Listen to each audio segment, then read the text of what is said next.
Doctor Jerjes Justiniano, le saluda Rubén Atahuichi desde La Razón Radio. Bienvenido a nuestra transmisión. Muy buenos días, ¿cómo le va? Un gusto poder saludarlos y poder compartir con ustedes. Quiero aclarar algo, si me permite, por favor, con carácter breve. Yo no renuncié. Claro. Y no me da vergüenza ni temor decirlo.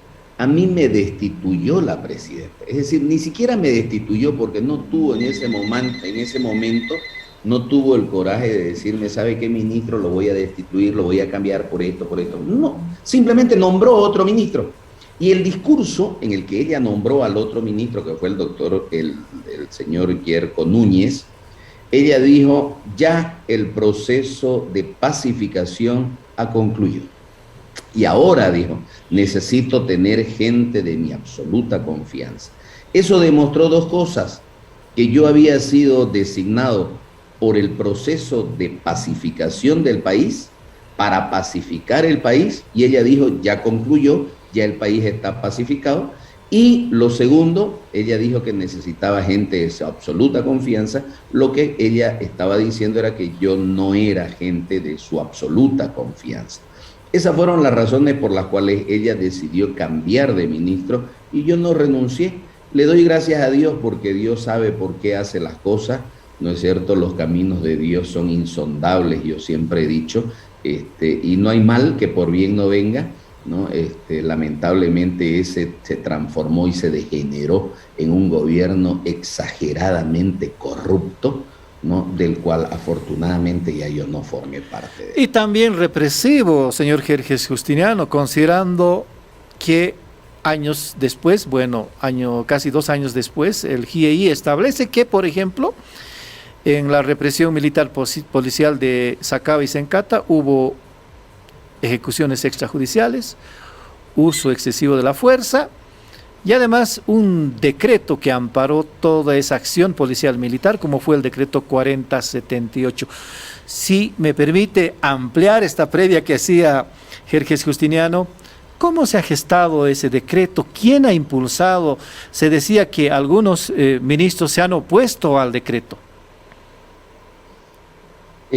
A ver, ese decreto, para empezar, y lo dije hace un par de días atrás, una semana y media atrás, en un diálogo con el señor vocero presidencial, yo firmé ese decreto y no tendría problemas en volverlo a firmar ese decreto. Ese decreto no genera ni ilegalidad ni impunidad. Por el contrario, si leemos el decreto y leemos el informe del GIEI, el informe del GIEI dice que los militares actuaron con desproporción y con exceso de fuerza. ¿Qué decía el decreto supremo? El decreto supremo decía que para que los militares puedan actuar, tenían que actuar siempre en proporcionalidad de la fuerza y en un estado de necesidad. Si no actuaron así, como dice el GIEI, es precisamente porque no cumplieron el decreto supremo. El decreto supremo no generaba impunidad a nadie. El decreto supremo se amparaba en los artículos 11 y 12 del Código Penal, que dice claramente, el artículo 11 y 12 del Código Penal, no el decreto supremo, dice, estarán exentos de responsabilidad penal todos aquellos que actúen en estado de necesidad y con proporcionalidad en la fuerza empleada. Por lo tanto, lo único que hacía el decreto supremo era referirse al Código Penal. Por esa razón, el problema no era el decreto supremo. El problema pudo haber sido en una falta de control en los mandos que generaban la necesidad de poder utilizar la fuerza o no. Pero no fue problema del decreto supremo. Entonces, ¿cómo se entiende que la Comisión Interamericana de Derechos Humanos, el Alto Comisionado de Derechos Humanos de la ONU, Human Rights, varias instituciones de derechos humanos internacionales, activistas de derechos humanos han cuestionado el decreto porque daba carta blanca para que las Fuerzas Armadas pudieran reprimir incluso con el uso de armas de guerra? Si no hubiese habido el decreto supremo, la ley igual establecía lo mismo. Es más, el Entonces, ¿por qué decreto se ha firmado el decreto, Jerjes? por una sencilla razón. ¿Usted sabe por qué el alto mando del general Calimán no salió a reprimir a las calles a esa convulsión social que dice Evo Morales que lo tumbó? Porque, Por una sencilla razón. Porque el alto mando le dijo a Evo Morales, señor, si usted quiere que yo salga a las calles, firme un decreto o autoríceme para que yo salga. Y Evo no quiso. No fue que no se subordinaron. Es más, le pidieron una orden y Evo no quiso esa orden. No quiso. ¿Pero por qué? Porque resulta que la policía y las Fuerzas Armadas habían dicho que no tenían material para poder contener la violencia. ¿Por qué razón se prestó material de Ecuador? Material de antidisturbios. Porque la policía le había dicho a Evo que no tenía material para contener los disturbios. Esa fue la razón. Fue la incapacidad del gobierno. Por esa razón, cuando Evo renuncia, lo que se pretendió fue generar un vacío de poder. Renunció Evo Morales, renunció Álvaro García, renunció la presidente de la Asamblea de la Cámara de Senadores, renunció el vicepresidente. Lo que se pretendió fue generar un vacío para generar mayor violencia. Esa fue la planificación del movimiento al socialismo. No se olvide usted de lo que dijo la señora Adriana Salvatierra, cuando ella dijo, hemos decidido con los líderes de mi partido que yo también renuncie. Ella no dijo allá, me han amenazado, tengo temor por mi familia, como lo ha venido a decir ahora. En ese momento, en su declaración pública, ella dijo, hemos decidido. ¿Qué quiere decir? Fue una decisión política que ella renuncie. ¿Por cuál era la finalidad? Generar un vacío de poder que genere convulsión social, que genere mayor desastre social, y ante esa situación, la constitución política del Estado no prevé un vacío de poder. sin embargo, sin embargo, Jerjes, le recuerdo que en un video que se ha hecho viral, Luis Fernando Camacho ha admitido que su padre había cerrado con las Fuerzas Armadas y la policía algunos acuerdos. Textual, fue mi padre quien cerró con los militares para que no salgan. Vino el GIEI, y el GIEI, entre las preguntas que le formularon a Luis Fernando Camacho, fue precisamente esa. ¿A qué se refería él? ¿Ya? Luis Fernando Camacho ya lo ha explicado. Lo que yo me pregunto es, ¿por qué se utilizan tanto esas palabras y no las explicaciones que él dio? ¿Por qué razón? ¿Cuál es la explicación? Es más, su papá hace un par de días atrás, en Página 7, brindó una entrevista donde él explica a qué se quiso referir con eso y cuáles fueron las circunstancias. Y ya lo ha dicho, y lo ha dicho claramente Luis Fernando Camacho, su padre, a qué se refirió cuando dijo cerró con los policías y militares. Y claramente, el papá de Luis Fernando hace 10 años que no viaja a la ciudad de La Paz. Por lo tanto, era imposible que se reúna con policías y militares, ¿no es cierto? Porque ustedes saben, aquí en Santa Cruz no está el alto mando policial, claro, ni militar. Por lo tanto, no se reunió con ellos aquí en Santa Cruz, ni se reunió en La Paz, porque hace más de 10 años que el señor Luis Fernando Camacho no viaja a La Paz, o perdón, José Luis Camacho. Y él explicó y dijo, en mi preocupación, porque el día en el que mi hijo dijo que iba a ir a la ciudad de La Paz, porque acuérdense el 5 de noviembre, cuando Luis Fernando fue a la ciudad de La Paz del 2019, lo que se decía era que lo iban a matar. Y ante esa preocupación, dice, yo fui hasta el comité cívico, porque además el señor José Luis Camacho 2 veces ha sido presidente del comité cívico de Santa Cruz. Y él fue en su calidad de padre, en su calidad de paz presidente, y él dijo, ahí llegaron policías y militares del servicio pasivo, donde me vieron a mí preocupado como padre, angustiado como padre, porque decían que iban a matar a mi hijo, y ellos me dijeron que yo me tranquilice, porque prácticamente ellos iban a hacer las gestiones para que la policía y la Fuerza Armada no salgan a reprimir y matar al pueblo. Eso fue lo que él dijo. Sin embargo, su hijo dijo lo contrario, ¿no? Luis Fernando Camacho cerró con los policías, dijo. En ese momento se entendió de que era un cierre de acuerdo con una institucionalidad. A eso me refiero cuando digo, ¿no? ¿Por qué se le da tanto crédito a las palabras que se dijeron allá y que ahora cuando aclaro y digo qué cosa es cerrar, no, ya no se da crédito porque no, lo que valió. Se entiende de todas maneras esta aclaración de de José Luis Camacho, pero Camacho...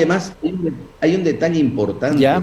Cuando el señor Luis Arce terminaron las elecciones, a los 3 o 4 días, ya era presidente electo, no posesionado todavía, él hizo una declaración que salió reflejada aquí en Santa Cruz, en el diario El Deber, en la página principal, por no decir la página 3 prácticamente, donde él dijo que había que pedirle explicaciones al señor José Luis Camacho, porque dice que él vino a La Paz y dicen que trajo maletines de plata, y circularon maletines de plata. Eso lo dijo claramente el entonces presidente electo Luis Arce Catacora.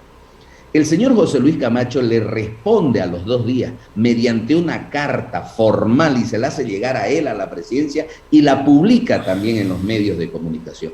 Y le dice, señor, usted pues es el presidente electo. Usted no tiene que andar con chisme, porque lo que usted dice que dicen, eso es un chisme. Usted demuéstreme que yo anduve con maletines con plata, que yo me reuní con un militar. Usted demuéstreme que yo di 1 centavo y de lo contrario inícieme un proceso. No dijo nada el señor Luis Arce. Entonces ha quedado desmentido el presidente electo por esas declaraciones. Sin embargo, Jerjes, hay que recordar la invocación a las Fuerzas Armadas de parte de Luis Fernando Camacho en el Cabildo del 2 de noviembre, cuando pidió sumarse a las protestas, a las luchas del pueblo boliviano, dijo. Así es. Y el día 4, en otro cabildo, antes de partir en la noche a La Paz, en otro cabildo dijo que hay que apoyar a las Fuerzas Armadas, ellas se van a sumar a nuestras protestas y hay que cumplir, y ahí pidió el apoyo de la multitudinaria manifestación en el Cristo Redentor, pidió la aprobación para la policía, un pliego de varios puntos. Un pliego que señalaba, por ejemplo, jubilación al nivel de las Fuerzas Armadas con el 100%, la atención de otras demandas más específicas, que hacía un dirigente cívico aprobando, acordando atención institucional a una policía, ¿no? Adelantándose al cumplimiento de estos acuerdos ante un eventual gobierno transitorio. Hay que recordar, en primer lugar, que los cabildos son una institución legal, reconocida constitucionalmente por el país, por la Constitución Política del Estado. Por lo tanto, no se los puede desconocer. Está bien. En ese cabildo, la ciudad de Santa Cruz decidió apoyar los requerimientos de la policía. Y obviamente es la ciudadanía la que pide, ¿no es cierto?, que estos requerimientos de la policía, y no solo de la policía, también eran de las Fuerzas Armadas. Sí, eso dijo Camacho. Que se puedan cumplir por parte del gobierno. ¿Pero qué era? Que obviamente el gobierno tenía que considerar estas peticiones. Ahora hay que recordar algo. Resulta que una vez que el gobierno transitorio llega, se instala, el ministro de gobierno en ese entonces, el señor Arturo Murillo, tiene una reunión con los policías y los policías le dicen, mire, queremos hacerle recuerdo que en el Cabildo de Santa Cruz se acordaron una serie de requerimientos que nosotros pedimos es decir, pedimos que se cumplan estas cosas. ¿Qué le respondió Arturo Murillo? Vayan, que le cumpla Camacho, porque evidentemente hubo pues un divorcio, digámoslo así, ¿no es cierto? Hubo una separación. Yanine Áñez llegó y dijo el primer día, yo voy a asumir si me apoya el movimiento cívico. Prueba de ello es que prácticamente mi persona llega a ser ministro, por el apoyo de este movimiento cívico. porque durante el tiempo que estuvimos en la ciudad de La Paz, muchos sectores sociales se aproximaron a nosotros y nosotros creímos que podíamos lograr un proceso de pacificación, como que de hecho creo que al final, después de todo, nos sentamos en la mesa de diálogo y se logró por lo menos evitar que la confrontación continúe y se logró pacificar. Sin embargo, Jerjes, yo le recuerdo que la Constitución no permite actos sediciosos, no considera que fue un acto sedicioso el prometer algo a una institución como la policía cuando haya un nuevo gobierno. Puede ser que el pueblo se movilice, puede ser que las organizaciones se movilicen, puede ser que un cabildo, como el caso de Santa Cruz, pida la renuncia del presidente y consiguientemente, de acuerdo a los procedimientos constitucionales, plantee, por ejemplo, un referéndum revocatorio. Pero no fue el caso el del 4 de noviembre. A ver, lo que pasa es que mucho se habla de sedición, sedición, es sedicioso, es sedicioso. ¿Cuándo existe sedición? O sea, si el Cabildo de Santa Cruz le dice a los militares y policías, yo estoy de acuerdo con sus requerimientos, debemos cumplir esos requerimientos, y voy y se lo traslado al presidente o a la presidenta en ese entonces, eso de ningún modo puede ser sedición. Pero Camacho no ha planteado al presidente Evo Morales la atención de esa demanda. Lo que Camacho ha dicho es que el próximo gobierno va a atender estos requerimientos de la policía. Eso es textual. Claro, porque no nos olvidemos que había un gobierno que estaba terminando, que era el de Evo Morales. El de Evo Morales estaba terminando. Terminando 3 meses después, Jerjes. En enero 22 tenía que terminar su gobierno. No, pero escúcheme, pues el resultado de las elecciones era que existió un fraude. Evo Morales firmó, por intermedio de don Diego Pari, firmó un acuerdo vinculante. Que ahora ese es otro tema, Jerjes. Ese es otro tema. Ese es otro tema. No. Había en el momento en que Luis Fernando Camacho y el Cabildo de Santa Cruz del 4 de noviembre, había un gobierno constitucional elegido en el país. No había cambio de gobierno, no se sabía que Evo Morales iba a terminar su gobierno mañana pasado, o en 10 días, o en 15 días, sino el 22 de enero de 2020. Pero no se olvide usted que habían habido unas elecciones precisamente el 22 de octubre, antes de todo esto, habían habido unas elecciones y que producto de un fraude admitido por Evo Morales, porque cuando se realiza toda esta convulsión, cuando resulta que le dicen, oiga, aquí hay una paralización del TREP de manera sospechosa, dice la OEA. Y entonces, a los 2 días, se confirma el resultado de las elecciones. ¿Y cómo si se había paralizado el tren? La gente sale a las calles.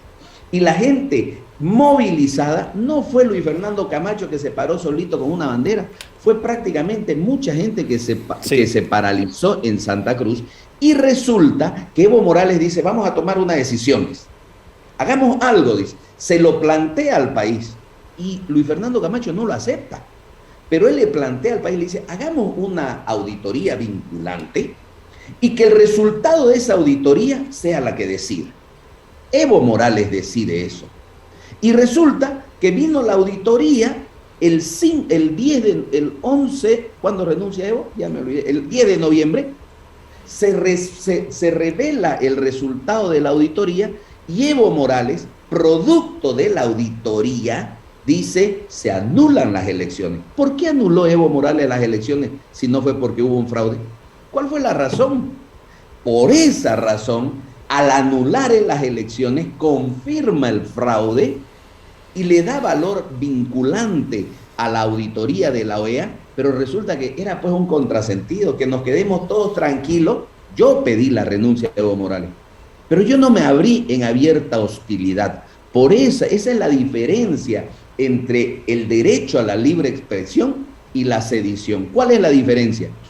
Que hay sedición cuando alguien pide la renuncia de un funcionario, pero en abierta hostilidad, en una confrontación legal. Particularmente yo pedí la renuncia de Evo Morales, pero no en abierta hostilidad. Se lo dije públicamente y está en todos los medios de comunicación. No fue hostil. Ahora, que Camacho, por ejemplo, el 3 de noviembre diga, pedimos la renuncia de toda la sucesión constitucional y en su lugar, esto ya es contradictorio a la Constitución Política del Estado, se Eso diga no fue que el la 3. señora decana de la Corte Suprema de Justicia, no. María Cristina Díaz No. Sosa, asuma la sucesión. No, les recuerdo, eso no fue el 3 de noviembre. El 4. Eso fue el 10 de noviembre, después que salió el resultado de la OEA. No, ahí yo discrepo, tengo registros, yo mismo redacté la nota.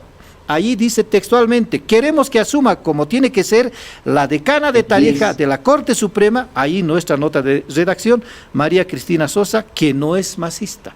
Eso lo dijo el 3 de noviembre. Usted revise las declaraciones. ¿Sabe por qué? ¿Sabe por qué? Y se lo explico por qué. Porque ese día estábamos en la ciudad de La Paz, y ese día en la ciudad de La Paz me consultan a mí cuál era la salida. Camacho llegó la noche del 4 de noviembre a La Paz. La noche del 4 de noviembre. Esa noche no logra entrar a La Paz y al día siguiente ha tenido que regresar en un avión de la FAB a Santa Cruz. ¿Recuerda, Jerjes?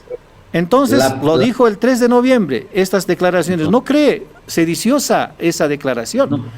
No, porque, a ver, ¿cuál es la diferencia? Si él hubiese dicho, llamo al pueblo para que salgamos con armas a las calles, para que defendamos la democracia.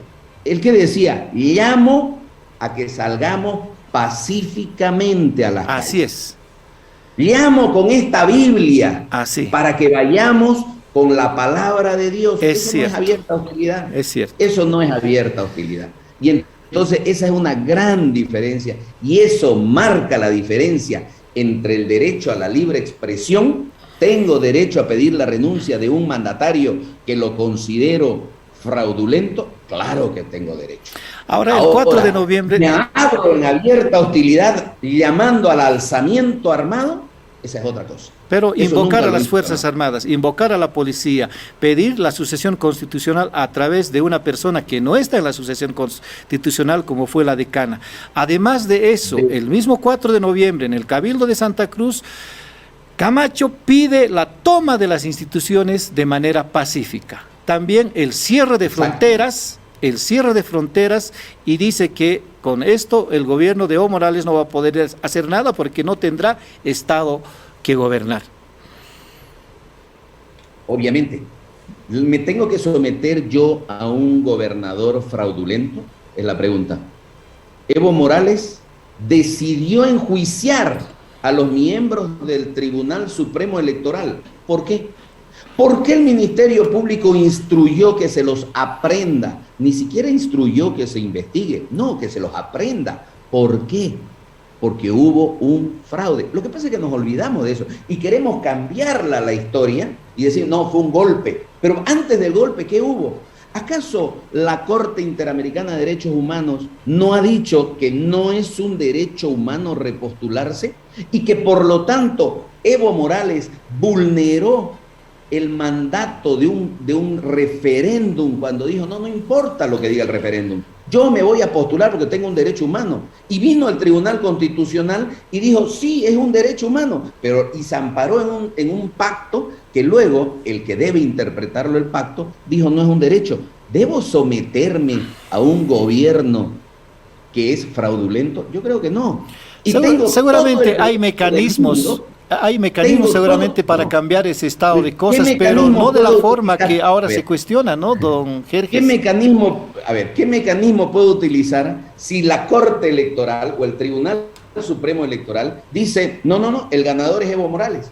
¿Qué debo hacer? ¿Quedarme calladito y decir, pucha, qué pena, me ganaron las elecciones a pesar del fraude? ¿O debo protestar? ¿Tengo derecho a la protesta o no tengo derecho a la protesta? Claro que sí. Había 3 meses de gestión todavía del gobierno de Evo Morales. Por ejemplo, a ver, uno piensa... Gracias al derecho a la protesta, se pudo darle fe a un acuerdo vinculante que firmó Evo Morales y que dijo que sí hubo fraude. Un último dato. Le hago una pregunta. ¿Por qué razón el gobierno, y cuando digo gobierno también me quiero referir a lo que dice el GIEI, que el gobierno obviamente algunas cosas que le gustan del informe del GIEI le hace caso y otras no, El informe del GIEI dice que no existe independencia del poder de poderes judicial. Sí. Lo ha dicho el presidente hace un par de días atrás, lo que a mí me parece vergonzoso, porque dijo el presidente del Tribunal Supremo de Justicia, nos hace mucho daño la interferencia que ellos hacen. ¿Qué quiere decir? Que él está reconociendo y no lo ha denunciado, y es su obligación. Él ya cometió un delito, por ejemplo. Pero más allá de ello, no existe independencia ni del órgano judicial ni del Ministerio Público. Y claramente el informe dice, se transforman en un brazo operativo del como poder ocurrió político. El año pasado también, Jerjes Justiniano. Exactamente. ¿No? Ese es el peor de los males que tiene nuestro órgano judicial. Ahora, en eso sí le doy la razón, porque usted lo que está confirmando es lo que yo he venido diciendo hace muchos años. Claro. En Bolivia el es un problema de hace años, décadas. Político. Sí. Obvio. Jerjes, un último recordatorio también. Camacho ingresó al Palacio de Gobierno a plantar la Biblia, la tricolor boliviana y además la carta que nunca firmó Evo Morales. ¿Cómo considera este acto? Y ahora, cierto, hablamos con usted no para recordar estos temas, sí para saber si finalmente Camacho va a asistir a esta notificación que ha sido emitida por el fiscal Omar Mejillones para el 7 de octubre en La Paz. A ver, lo primero, Luis Fernando Camacho ingresó sin romper una puerta, ¿no es cierto? Prácticamente las puertas del palacio se abrieron, él ingresó, entró, dejó la Biblia y se salió. No tuvo mayor relación ni connotación. No estaba el presidente. Yo me pregunto, si estaba el presidente, ¿por qué no ordenó el presidente que no ingresen? ¿Se imagina que alguien ingrese de esa forma al Palacio de la Moneda en Chile, por ejemplo? Pero no se causó ningún daño. En otras palabras, fue un ingreso pacífico. O sea, no pretendamos cambiar ni distorsionar la realidad. ¿Fue pacífico o violento? Pacífico. Pacífico. Porque así como entró, ¿no? salió. Claro, entró y salió. Ahora, lo cierto es que el gobierno pretende todavía actuar ilegalmente. El día viernes a las 18:57, 58, llegó un funcionario de la Fiscalía, al parecer, al domicilio del señor Luis Fernando Camacho, pero que hay un detalle que es importante que se sepa. Llegaron a las 6 de la tarde al domicilio del señor José Luis Camacho, el papá de Luis Fernando, a notificar a Luis Fernando Camacho. Luis Fernando, pues, hace años que vive solo, que vive aparte, está casado y tiene hijos, tiene familia, no vive con el padre.